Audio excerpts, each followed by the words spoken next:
Assalamualaikum warahmatullahi wabarakatuh. Alhamdulillah, kita bersyukur kepada Allah Subhanahu wa taala. Pada hari ini kita masih diberikan kesehatan oleh Allah sehingga kita menjadi orang-orang yang selalu bersyukur. Bagaimana Anak Ustaz hari ini kabarnya? Mudah-mudahan baik ya. Nah Ustaz yang soleh dan soleha, untuk pertemuan kali ini kita akan menjelaskan tentang ringkasan materi ya yang telah kita pelajari pada bab yang kedua, yaitu surah An-Nasr. Tersenangnya belajar surah An-Nasr. Nah, dalam ringkasan materi ini, sengaja Ustaz buatkan, nanti Ustaz jelaskan. Tujuannya adalah supaya lebih memberikan pemahaman yang lebih lengkap, dan mungkin ada juga anak Ustaz yang tidak bisa ikut Zoom kemarin. Maka hari ini Ustaz buatkan rekaman materinya berkaitan dengan ringkasan materi bab yang kedua. Yang pertama adalah di sini kita lihat membaca ayat surah An-Nasr sesuai dengan tajwid yang telah kita pelajari beberapa pekan yang lalu. Untuk lebih lengkapnya bisa dihidupkan juga nanti audionya melalui speaker Quran bagi yang memiliki speaker Quran, atau rekaman-rekaman bacaan surah An-Nasr yang bisa kita ambil di YouTube misalnya, kita dengarkan cara membacanya. Nah, kemudian kita juga telah mempelajari bagaimana menuliskan ayat dalam bentuk bahasa Arabnya. Nah, sekarang kita tuliskan di sini. Kalau kita tulis dalam bentuk bahasa Indonesia, bagaimana caranya? Nah, ini ada di sini. Yang pertama itu, kita lihat dulu cara membacanya. A'udzubillahi minasyaitonirrajim. Di sini ada warna merah kalimatnya, yaitu kalimat ja'a. Maka ja'a itu dalam catatannya kita lihat kalimat berwarna merah dibaca dengan cara memanjangkannya 5 hitungan jari. 1, 2, 3, 4, 5. Itu caranya. Kemudian kalau menuliskannya, berarti huruf A-nya itu ada 5. 1, 2, 3, 4, 5. Nanti cara menuliskannya. Kemudian kalau panjangnya 2 harokat, kita tuliskan dengan 2 huruf saja. Misalnya, iza, maka huruf A-nya 2.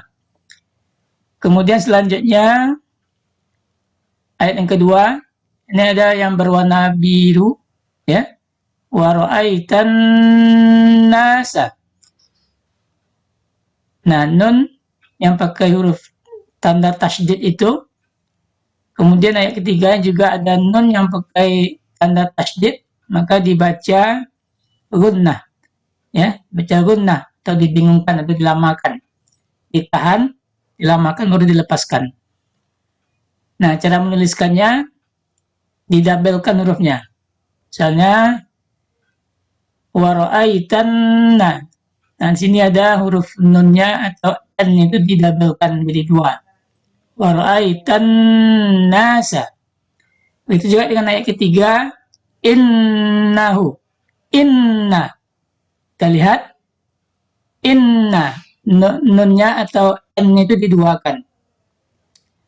Baik, Ustaz, itu bagian pertama dari cara membaca dan menuliskan hurufnya. Antum bisa lihat di sini, cara menuliskannya itu idza jaa nasrullahi wal fathu. Kemudian ayat keduanya wa ra'aitan nasa yadkhuluna fi dinillahi afwaja fasabbih bihamdi rabbika wastaghfirhu innahu kana tawwaba. Tuh. Kemudian yang kedua ada menghafal ayat dan arti surah An-Nasr, ya. Menghafal ayat dan arti surah An-Nasr. Nah, nanti antum bisa kuatkan lagi hafalannya. Walaupun kita sudah menyetor ya hafalannya, tapi dalam PH nanti atau penilaian harian akan muncul juga pertanyaan terkait dengan hafalan kita. Nah, ini dia. Silakan nanti dihafal lagi, diulang lagi ya. Bagi yang belum sempurna, bagi yang sudah berarti dia memurojaah untuk menyempurnakan lebih baik lagi. Ini yang kedua dan ini yang ketiga. Nah, ini langsung artinya. Yang pertama itu idza jaa nasrullahi wal fath. Apabila telah datang pertolongan Allah dan kemenangan. Kemudian itan nasa yadkhuluna fi dinillahi afwaja. Dan engkau melihat manusia berbondong-bondong masuk agama Allah. Ketiganya, fasabbih bihamdi rabbika wastaghfiruh. Innahu kana tawwaba. Maka bertasbihlah dengan Tuhanmu dan mohonlah ampunan kepadanya. Sungguh dia Maha penerima taubat. Nah, ini bagian yang kedua, yaitu menghafal. Alhamdulillah dan Ustaz hampir semuanya sudah menyetorkan hafalannya dan alhamdulillah hasilnya cukup bagus ya. Bagi yang belum bisa dimurojaah kembali biar lebih lancar dan lebih bagus bacaannya. Kemudian yang ketiga, memahami kandungan surah An-Nasr. Nah, apa saja yang bisa kita ambil ya, kita petik hikmahnya dari mempelajari surah An-Nasr ini. Yang pertama adalah kandungannya menceritakan pertolongan Allah kepada kaum muslimin. Ya. Itu pertolongan Allah ketika penaklukan kota Makkah. Kemudian pertolongan dan kemenangan dari Allah itu berupa banyaknya orang memilih agama Islam. Ya. Jadi banyak orang masuk Islam ketika itu. Itulah bagian bentuk dari pertolongan Allah. Kemudian muslimin